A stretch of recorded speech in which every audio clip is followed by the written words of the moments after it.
ஒரு வைராக்கியமான ஒரு பெண்ணிடம் எந்த உலகத்தில் எவ்வளோ பெரிய அவன் சாணக்கியனானு இருக்கலாம் சரி, ஜெயிக்கவே முடியாது. 100 வருஷம் போனதுக்கப்புறமும் அம்மா அப்படின்னா அம்மா உணவகம், அம்மானா அந்த தொட்டில் குழந்தை திட்டம். ஒவ்வொரு சட்டசபை கூட்டத்திலையும் மைனாரிட்டி திமுக தான் மைனாரி. அதெல்லாம் வந்து அந்த வைராக்கியத்தில் வருது. உன்னை உட்கார வச்சோம் பார்த்தியா? திமுகவை 10 வருஷம் வீட்டில் உட்கார வச்சுருந்தாங்களா இல்லையா? அம்மா ஆட்சி வந்ததுனாலே இவங்க வந்துட்டாங்க. எஸ்பெஷலி விமன் பாதுகாப்பு அப்படிங்கிறது, பெண்கள் பாதுகாப்புங்கிறது யுனைடெட் நேஷன்ஸே பாராட்டிய ஒரு ஸ்கீம் அப்படின்னு சொன்னீங்கன்னா அந்த அம்மா உணவகம். அவங்க அளவுக்கு அரசியலில் அவமானப்பட்டவங்க யாராவது இருந்திருந்தாங்கன்னு வச்சுக்கோங்களேன், எனக்கு இந்த அரசியலே வேணான்னு சொல்லிட்டு எந்த கருணாநிதி கட்சியை சார்ந்தவர்கள் அவர்கள் சட்டமன்றத்தில் வந்து அவமானப்படுத்தினாங்களோ அந்த திமுகவை படுதோல்விக்கு உள்ளாக்கினார். ஸ்டாலின்லாம் ஏன்னோ பெரிய ஜென்டில்மேன் மாதிரி, ஸ்டாலினே ஒரு சிவாஜிக்கு கிருஷ்ணமூர்த்தி தான். கருவுற்றதால் தாய் அல்ல அவள், கருணையுற்றதால் தாய் அப்படின்னு எழுதியிருப்பார். அது வந்து அம்மாவுக்கும் பொருள். புதிய சிந்தனை நேயர்களுக்கு வணக்கம். இன்றைய சிறப்பு நேர்காணலில் நம்முடன் சிறப்பு விருந்தினர் அதிமுக ஐடிவி நிர்வாகி திரு நாச்சியார் சுகந்தி அவர்கள். மேம் எப்படி இருக்கீங்க? நல்லா இருக்கேன் மேம். முன்னாள் முதல்வர் செல்வி ஜெயலலிதா அவர்கள் கிட்டத்தட்ட 6 முறை தமிழ்நாட்டின் முதலமைச்சராக பதவி வகித்தார். அவருடைய பிறந்த நாள் இன்று.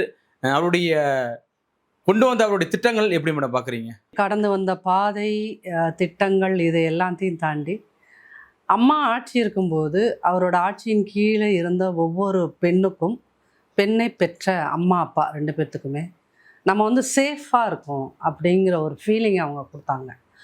அம்மா ஆட்சி வந்ததுனாலே இவங்க வந்துட்டாங்க, இனிமேல் எல்லாமே சரியாக இருக்கும், சட்ட ஒழுங்கு சரியாக இருக்கும். எஸ்பெஷலி விமன் பாதுகாப்பு அப்படிங்கிறது, பெண்கள் பாதுகாப்புங்கிறது ரொம்ப அருமையாக இருக்கும் அப்படிங்கிறது எல்லார்கிட்டேயுமே அந்த ஃபீலிங் இருக்கும் வச்சுக்கோங்களேன். அதே மாதிரி அம்மா ஆட்சியில் இருந்தபோது பெண்கள் மீதான அட்ராசிட்டி அப்படிங்கிறது ரொம்ப கம்மி. கண்டிப்பாக. ஏன்னா அவங்க தான் வந்து இந்திய அளவிலேயே தமிழ்நாட்டில் முத வந்து பெண்களுக்குன்னு சொல்லிட்டு போலீஸ் ஸ்டேஷனை உருவாக்கினது, பெண்கள் காவல் நிலையங்களை உருவாக்கினது. அப்படிங்கும்போது அப்போ அந்த விமன் பாதுகாப்புக்கு வந்து அதிக அளவுக்கு சிந்திச்சு அதை செயல்முறைக்கு கொண்டு வந்தவர் அம்மா. ஸோ அந்த வகையில் பீயிங் எ விமன், ஒரு பெண்ணாக நான் வந்து ஒரு பத்திரிகையாளராக இருந்தபோதும் நான் பார்த்து அவங்கள பார்த்து ஒரு பிரமிச்ச ஒரு விஷயம் அப்படின்னு சொன்னால் இந்த பாதுகாப்பு தான். 2வது வந்து அவங்க வந்து ரொம்ப ஒரு கருணையான மனுஷி. அதனால தான் என்ன அப்படின்னு பார்த்தீங்கன்னா, இந்த தொட்டில் குழந்தைகள் திட்டம் 91 அவங்க ஆட்சிக்கு வந்தபோது அந்த தொட்டில் குழந்தை திட்டம் அப்படிங்கிறத அவங்க பத்திரிக்கை ரெகுலராக படிக்கிற ஆளாக இருந்ததுனால தான் ஜூனியர் விகடனில் அதை பற்றின தொடர் வருது. வந்தபோது அந்த பத்திரிகையாளரை கூப்பிட்டு வச்சு அந்த விஷயங்களெல்லாம் கேட்டுட்டு அந்த தொட்டில் குழந்தை திட்டம் அப்படிங்கிறத அறிமுகப்படுத்துகிறாங்க.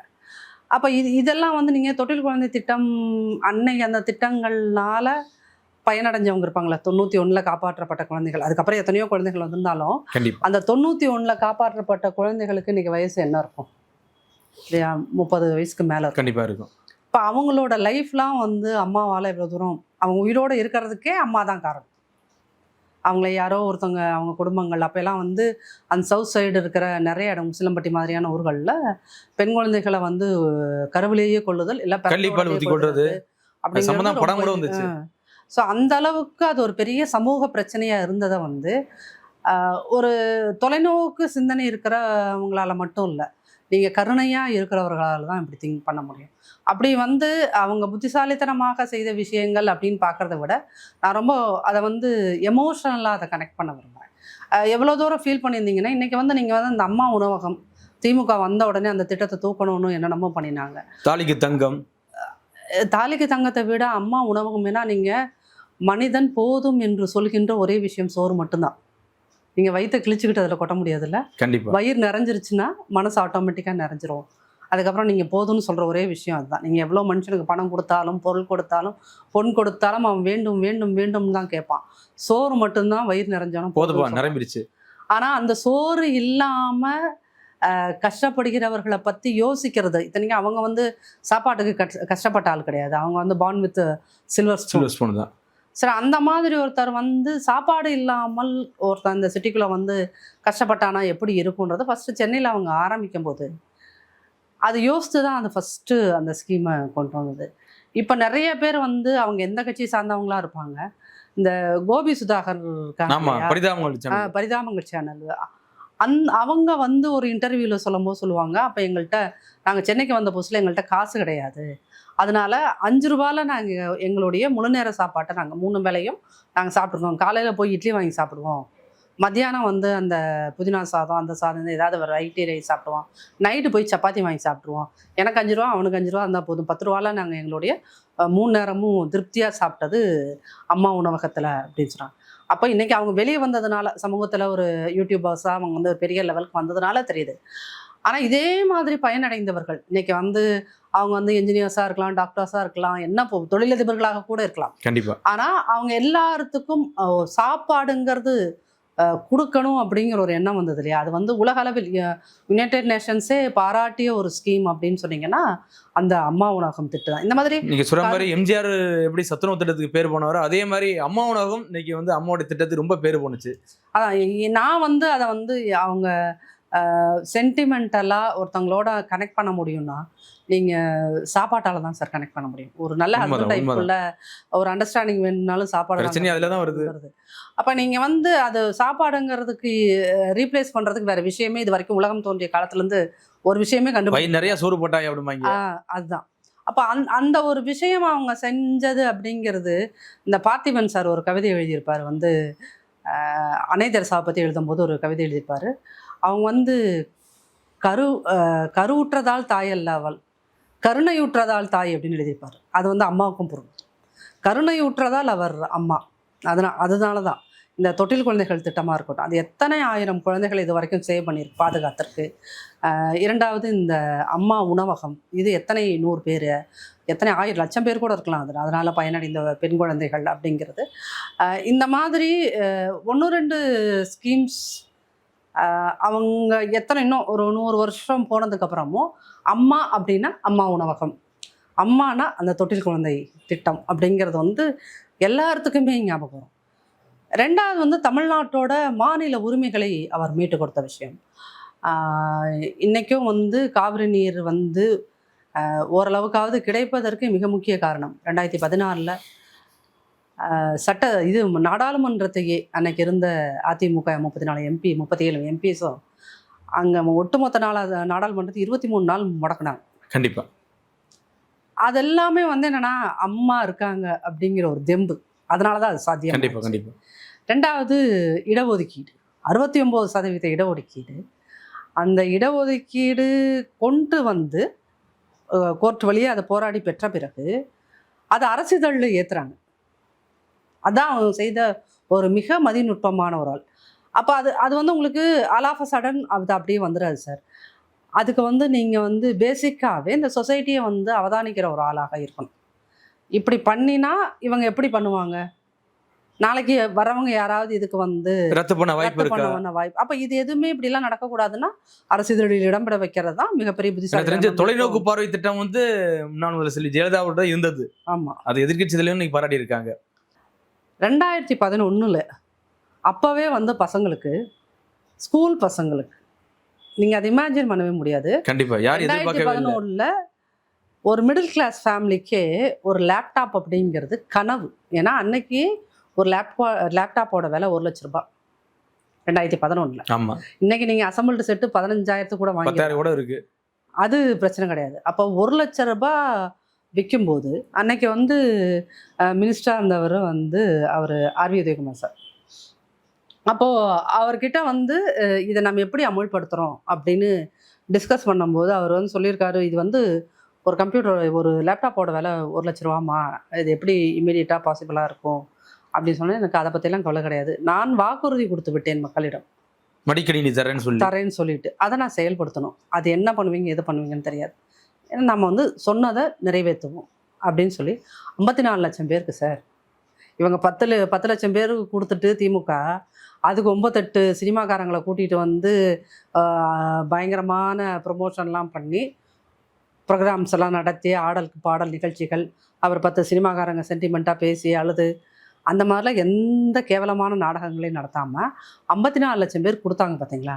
அது வந்து என்ன ஆகுதுன்னா, அதுதான் உண்மையான தொலைநோக்கு பார்வை. அது வந்து யாருன்னா விஷனரி ஒரு ஒரு மனசுக்குள்ள வந்து ஒரு கமிட்மெண்ட், மக்களுக்கு நான் அப்படி ஒரு கமிட்டடான லீடராக இருக்கணும்னு நினைக்கிறவங்களால தான் அது முடியும். விளம்பரத்துக்கு செய்கிறவங்களால அது முடியாது. அந்த சிஸ்டம் வந்தப்போ அந்த லேப்டாப்பை வாங்கின பசங்கள்லாம் இன்னைக்கு வந்து நிறைய சாஃப்ட்வேர் கம்பெனிஸில் என்னென்னமோ போஸ்டிங்கில் இருக்காங்க. கண்டிப்பா. அது அந்த பசங்க சொன்ன விஷயம்லாம் என்ன அப்படின்னீங்கன்னா, நாங்கள் இன்னைக்கு வந்து நிறைய லாங்குவேஜ் வந்து அந்த கம்ப்யூட்டர் ரிலேட்டடான லாங்குவேஜ் வந்து நம்ம நிறையா கற்றுருக்கோம். பட் அன்னைக்கு அந்த ஸ்கூலில் எனக்கு கொடுத்த அந்த லேப்டாப்பை வச்சு தான் நான் பேசிக்ஸ் எல்லாமே நான் கற்றுக்கிட்டேன். அதுதான் எனக்கு ஒரு ஐடி கம்பெனியில் வேலைக்கு ரொம்ப ஹெல்ப்ஃபுல்லாக இருந்துச்சு அப்படின்றாங்க. அப்போது அந்த மாதிரி ஒரு 54 லட்சம் பேர் அந்த லேப்டாப்பை வாங்கினா, அதை அவன் மட்டும் யூஸ் பண்ண மாட்டான். ஒரு பொண்ணுக்கோ பையனுக்கோ அதை நம்ம கொடுத்துருக்கோம்னா அவன் மட்டும் யூஸ் பண்ண மாட்டான். இப்போ அண்ணனுக்கு கொடுத்துருந்தோம்னா வீட்டில் அடுத்து வரல தங்கச்சியும் அதை யூஸ் கண்டிப்பா குடும்பமே பயன்படுத்தும். அப்படிங்கும்போது அப்போ அது வந்து ஒரு மிடில் கிளாஸுக்கே வந்து கனவாக இருந்ததுன்னா, ஒரு லோயர் மிடில் கிளாஸுக்கு அது எவ்வளோ பெரிய கனவாக இருந்திருக்கும். ஒரு குடிசையில் வாழ்கின்ற ஒரு பையனுக்கோ பொண்ணுக்கோ அது எவ்வளோ பெரிய சிஸ்டமாக இருந்திருக்கும். அப்போ அந்த இதை போய் கொடுத்தது அப்படிங்கிறது அது இந்திய அளவில் யாருமே யோசிக்காத ஒரு சிஸ்டம். 2வது பெண் குழந்தைகளுக்கு எல்லாத்துக்கும் பள்ளிக்கூடத்தில் அரசு பள்ளிகளில் படிக்கிற பிள்ளைகளுக்கெல்லாம் சைக்கிள் கொடுத்தாங்க. சைக்கிள் இப்போ ஒரு சிட்டியில் வாழ்கிற பெண் குழந்தைக்கு சைக்கிள், ஏன்னா அதுக்கு ஷேர் ஆட்டோ வந்துடும். ஆனால் கிராமத்தில் 5 கிலோமீட்டர் 10 கிலோமீட்டர் தாண்டிலாம் ஸ்கூலுக்கு வர மாதிரி இருந்துச்சு. அப்போ அந்த பிள்ளைகளுக்கு அந்த சைக்கிள் அப்படிங்கிறது ஒரு அந்தங்க உடம்புல ஒரு ரெக்கையை கட்டி விட்ட மாதிரியான ஒரு ஃபீல் சார் அது. ஏன்னா நான்லாம் வந்து வால்பாறைங்கிற ஒரு சின்ன மலை கிராமத்துலேருந்து வந்த பொண்ணு. அப்போ அதோட வேல்யூ தெரியும். நீங்கள் ஸ்கூலுக்கு நாங்களாம் வால்பாறையில் வந்து சர்வசாதாரணமாக சின்ன குழந்தைகள் ஒரு 5 வயசு இருக்கிற ஒரு பையனே போனோம். நாங்கள் வந்து கீழே இப்படி இறங்கும் போது வீட்டிலேருந்து 3 கிலோமீட்டர் கீழே இறங்கணும் ஸ்கூலுக்கு. திருப்பி மேலே மலையில் ஏறும்போது 3 கிலோமீட்டர் மேலே ஏறி போகணும். அப்போ ஒரு நாளைக்கு சர்வசாதாரணமாக 6 கிலோமீட்டர். அப்போ அந்த நடக்கிறவங்களுக்கு தான் வந்து அந்த சிஸ்டம் அந்த கஷ்டங்கிறது என்னன்னு புரியும். அப்போ அந்த மாதிரி நடந்து போனால் பல லட்சம் பெண் குழந்தைகளுக்கு, ஏன்னா அந்த பெண் குழந்தைக்கு நீங்கள் சைக்கிள் கொடுக்கீங்கன்னா ஸ்கூல் நேரம் போக அந்த சைக்கிள் சும்மா இருக்குதா, அதில் தான் பார்த்தீங்கன்னா அந்த பிள்ளையோட அம்மா அதில் தான் வைக்கோல வச்சு கட்டிட்டு வர மாட்டுக்கு புள்ளைக்கட்டு கொண்டு வரதா இருக்கட்டும், மல்டி பர்பஸ் ஆகிடுது. ஒரு குடும்பத்துக்கே வந்து ஒரு பெண் குழந்தைக்கு கொடுக்கறது அது குடும்பத்தையே டெவலப் பண்ணுறதுக்கான ஒரு விஷயமா இருக்குது. 2வது பார்த்தீங்கன்னா அக்ரிகல்ச்சர் ஓரியன்டாக திங்க் பண்ணினதில் அவங்க என்ன பண்ணுறாங்கன்னா, குடும்பங்களில் அக்ரிகல்ச்சர் விவசாய நிலங்கள் இல்லாத விவசாய கூலிகளுக்கு ஆடு மாடு கோழி வளர்க்கறதுக்கான திட்டம் கொடுக்குறாங்க. இப்போ நான் ஒரு அக்ரி ஸ்டூடெண்ட்டாக வந்து அதை வந்து நாங்கள் பார்க்கும்போது அது அலைடு அக்ரிகல்ச்சர்னு சொல்லுவோம். அதில் இந்த கால்நடை வளர்ப்பு கோழி வளர்ப்பு இதெல்லாம் வந்து உங்களுக்கு வந்து வருமானங்கிறது வருஷம் ஃபுல்லும் இருந்துட்டு இருக்கிறதுக்கான ஒரு வேலை. இப்போ நீங்கள் ஒரு ஆட்டை வளர்க்குறீங்கன்னா அந்த ஆட்டை நீங்கள் விற்றீங்கன்னா ஒரு 5000 ரூபா கிடைக்குது அப்படின்னு சொன்னீங்கன்னா அது ஒரு மிகப்பெரிய அந்த நேரம் அது குட்டி போட திரும்ப அடுத்த ஆட்டை வளர்க்குற மாதிரி இருக்கும். ஸோ அந்த மாதிரி அதாவது நீங்கள் தாலிக்கு தங்க திட்டங்கிறது அதுக்குள்ளே இருக்கிற கணக்குகள்ங்கிறது வேற. இந்த மாதிரி வந்து ஒருத்தங்க டைரக்டாக பெனிஃபிட் ஆகிறது அப்படின்னு ஒன்று இருக்கு இல்லையா. ஸோ அந்த மாதிரி விஷயங்கள் வந்து அவங்களால மட்டும்தான் பண்ண முடியும். அதே மாதிரி இப்போ இன்னொரு விஷயம் நான் கேள்விப்படுறேன் என்னன்னா, இப்போ எப்படி எம்ஜிஆர் அவர்கள் இறந்த பிறகு அதிமுக அவ்வளோதாங்க முடிஞ்சு போச்சு அப்படின்னு நினச்சவங்களுக்கு திரும்ப ஒரு உயிர் கொடுத்தாங்க ஜெயலலிதா அவர்கள். இப்போ ஜெயணி ஜானியா 2 பிரிவாக பிரியும் போது மீண்டும் அதிமுக உயிர் கொடுத்தாங்க. அம்மையா ஜெயலலிதா அவர்களும் நான் இல்லாட்டியும் 100 ஆண்டுகள் இந்த அதிமுக வந்து நினைச்சு நிற்கும் அப்படின்னு சொல்லிட்டு தான் போனாங்க. இன்னைக்கு எடப்பாடி அவர்களுக்கு வந்த சோதனையை தாண்டி இன்னைக்கு முன்னாள் முதல்வர் செல்வி ஜெயலலிதா அவர்களுக்கு வந்துச்சு. அது எப்படி மேடம் அந்த சமயத்தில் எப்படி அது வந்து என்ன அப்படி அதான் நான் சொல்றேன் வந்து என்னன்னா, அவங்க அளவுக்கு அரசியலில் அவமானப்பட்டவங்க யாராவது இருந்திருந்தாங்கன்னு வச்சுக்கோங்களேன், எனக்கு இந்த அரசியலே வேணான்னு சொல்லிட்டு போயிருப்பாங்க, முற்றும் முழுவதும் இதுல இருந்து போயிருவாங்க. ஏன்னா அவங்களுக்கு இந்த அரசியலை விட்டு போனா ஜீவனத்துக்கு வழியே இல்லை அப்படிங்கிற மாதிரி ஆள் கிடையாது அவங்களுக்கு. கண்டிப்பா இல்லையா.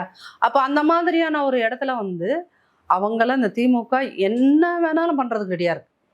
உயிருக்கு ஆபத்தான நிலைமை உருவாக்குறதுக்கும் அவங்க மேல லாரியை விட்டு ஏத்துனாங்க. உங்களுக்கு அந்த கழுத்துல அந்த இது போட்டுட்டு இருந்த புகைப்படம்லாம் உங்களுக்கு ஞாபகம் வரணும். ஆமா. ஸோ அப்போது லாரியை ஏற்றி விட்டு கொள்கிற அளவுக்கெல்லாம் துணிந்த போதும் நான் அரசியலில் வந்து இருந்து யார் லாரியை விட்டு ஏற்றுச்சோ அந்த கட்சியை அவங்க தான் தன்னோட வாழ்நாளில் 10 வருஷம் அந்த கட்சியை கூப்பிட உட்கார வச்சுருந்தாங்க. அது வந்து என்ன அப்படின்னீங்கன்னா, அது உள்ளுக்குள்ள ஒரு பெரிய வைராக்கியம் சார், பெரிய வைராக்கியம். பெண்கள் வந்து ஒரு விஷயத்தை நான் இது சாதிச்சு காம்பேன்னு வச்சுட்டாங்கன்னு நினச்சிக்கிறேன். ஒரு வைராக்கியமான ஒரு பெண்ணிடம் எந்த உலகத்தில் எவ்வளோ பெரிய அவன் சாணக்கியனானு இருக்கலாம் சரி, ஜெயிக்கவே முடியாது. கண்டிப்பா. அப்படிதான் எந்த கருணாநிதி கட்சியை சார்ந்தவர்கள் அவர்கள் சட்டமன்றத்தில் வந்து அவமானப்படுத்தினாங்களோ அந்த திமுகவை படுதோல்விக்கு உள்ளாக்கினார். கருணாநிதியும் பிரதீபமதி மட்டும் 2 பேர் ஜெயிச்சு உள்ள வந்தாங்க தெரியுமா? ஆமா. இதில் எவ்வளோ பெரிய அவமானம் திமுகவுக்கு. அந்த அவமானத்துக்கு அப்புறம் அடுத்தடுத்து அவங்க அவமானத்தை கொண்டு வந்திருந்தாங்க. 2006 வரவிட முடியல திமுக. ஆமா, 2006-11 வந்து 96 சீட்டு வாங்கி மைனாரிட்டி கவர்மெண்ட்.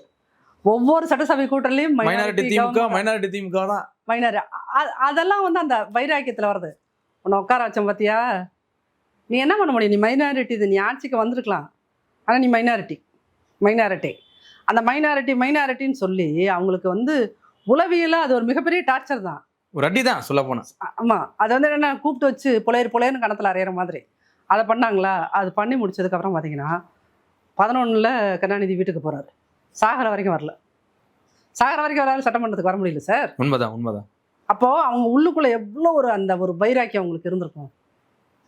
சட்டசபையில கலங்கப்படுத்தினதா இருக்கட்டும். அதுக்கு முன்னாடி எம்ஜிஆர் இறப்பிலே பாருங்க, அவருடைய அந்த ராணுவ வாகனத்துல ஏற முடியாம அவர் அப்படி இழுத்து போட்டு அடிச்சு அந்த மாதிரியான ஒரு மிகப்பெரிய அவமானங்களை இப்போ இந்திய அரசியல்ல வந்து பெஹன்ஜி இருந்தாங்க உத்தரப்பிரதேசத்துல. அவங்க இந்த மாதிரி அவமானங்களை சந்தித்தவர்ல. இன்னைக்கு வந்து மம்தா பானர்ஜி இருக்காங்க, அவங்க இந்த மாதிரியான ஒரு இதெல்லாம் அனுபவிச்சு கிடையாது. ஆனா தமிழ்நாட்டு ஆண்களை எதிர்கொள்வது அப்படிங்கிறது அந்த திமுக மாதிரியான ஒரு ரவுடிகளை, முரட்டு ஆட்களை எதிர்கொள்வது அப்படிங்கிறது இன்ன வரைக்குமே கனிமொழிக்கே அது பெரிய பிரச்சனை தான் வச்சுக்கோங்களேன். ஸோ அப்படி இருக்கும்போது அம்மா மாதிரியான ஒரு ஆட்களை அவர்கள் சொற்களால், அதாவது அவங்க வந்து இப்படி தான் அப்யூஸ் பண்ணுறதுன்னு இல்லாமல் மேடை போட்டு திட்டுவாங்க. அசிங்கமாக திட்டியிருக்காங்க. இன்றைக்கி வந்து ஸ்டாலின்லாம் ஏன்னோ பெரிய ஜென்டில்மேன் மாதிரி. ஸ்டாலினே ஒரு சிவாஜி கிருஷ்ணமூர்த்தி தான். சிவாஜி கிருஷ்ணமூர்த்திக்கு ஒரிஜினல் அப்பா யாருன்னு கேட்டிங்கன்னா நீங்கள் ஸ்டாலின் தான். இந்த மாதிரி பேச்சுகள் இப்படியெல்லாம் கேவலமாக பேசுறதில்ல. ஏன்னா ஸ்டாலின் அவ்வளோ கேவலமாலாம் பேசியிருக்காரு. வந்து மோடி அவர்கள் அம்மா வந்து போயஸ் கார்டனில் பார்த்து பேசிட்டு போனப்போ அது இரட்டை அர்த்தத்தோடு பேசின ஆள் தான் ஸ்டாலின். கண்டிப்பாக.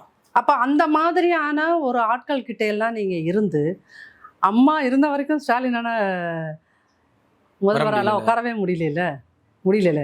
இதை விட இதெல்லாம் என்ன சார் பெரிய சாதனை? அவர்கள் கொண்டு வந்த திட்டங்களை எல்லாம் விட திமுகங்கிற ஒரு கட்சியை 2 முறை 91 எதிர்கட்சி அந்தஸ்தை இழக்க வச்சாங்க. எஸ்ஆர் பாலசுப்ரமணியம் காங்கிரஸ் அவர் தான் வந்து அன்னைக்கு எதிர்கட்சி தலைவர். அன்னைக்கு கருணாநிதி எதிர்கட்சி அந்தஸ்தை வந்தாரா? அதே அம்மா ஆட்சியில் தான் 91. அடுத்து 2011 கேப்டன் எதிர்கட்சி தலைவர், கருணாநிதி 0. 2 தடவை. இதை விட ஒரு எப்படி சொல்றது, இதை விட வந்து ஒரு ஆளுமை அப்படின்னு காமிக்கிறதுக்கு உங்களுக்கு என்ன வேணும்? கண்டிப்பா. தொடர்ச்சியாக சந்திப்போம். மிக்க நன்றி மேம்.